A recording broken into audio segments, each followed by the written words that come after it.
Elle ferme les yeux de son ami pour pouvoir l'empoisonner à travers sa nourriture. Regardez la vidéo jusqu'à la fin pour connaître la suite. Après avoir empoisonné la nourriture, elle la mélange bien pour que son ami ne se rende compte de rien.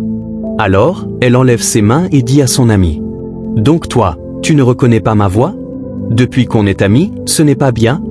L'ami s'excuse et dit: « Pardon ma sœur, excuse-moi. » Elle lui dit: « Viens manger avec moi. » Mais l'ami refuse catégoriquement et dit qu'elle est pressée, qu'elle doit aller quelque part. Son ami lui dit: « Si tu as un rendez-vous, je ne peux pas t'en empêcher. Mais à ton retour, viens me voir, j'ai une surprise pour toi. » Alors, l'ami qui a empoisonné l'autre prend la voix et dit au revoir à son ami.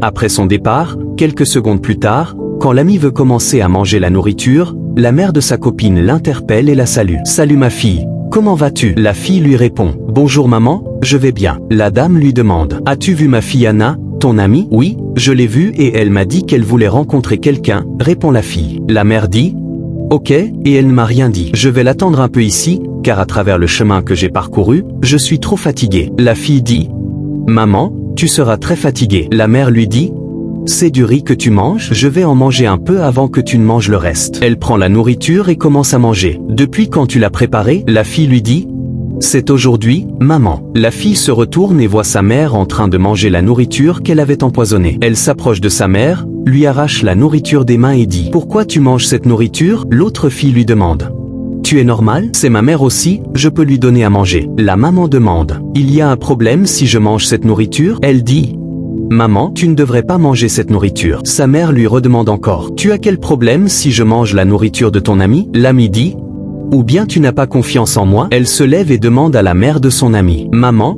lève-toi, on part. » C'est à ce moment-là que la mère commence à ressentir des douleurs au ventre. La fille commence à crier, va vers sa mère et dit: « C'est la nourriture. J'ai empoisonné la nourriture, c'est pourquoi j'étais inquiète. » La maman dit: « Tu m'as tué. » L'ami, très étonné, dit: « Anna, tu as fait quoi? Tu as empoisonné ma nourriture? Donc c'est moi que tu voulais tuer. C'est pour ça que tu disais que tu ne voulais pas manger? » La mère, très souffrante, tombe par terre en criant: « Mon ventre? Mon ventre ?» La fille dit: « Maman, pardon, reste avec moi. Je n'avais pas l'intention de t'empoisonner. Je ne savais pas que tu allais venir ici jusqu'à manger cette nourriture. » La mère est morte. Après la mort de la maman, l'ami dit: « Anna, tu es mauvaise. Qu'est-ce que je t'ai fait pour que tu m'empoisonnes? Toi, que je considérais comme ma meilleure amie, tu as décidé de me tuer. Maintenant, tu vois comment Dieu a décidé. Tu as tué ta propre mère à ma place. Que Dieu te punisse. Et je ne vais jamais te pardonner. Méfions-nous de nos amis, et que Dieu nous protège de ces mauvais amis. »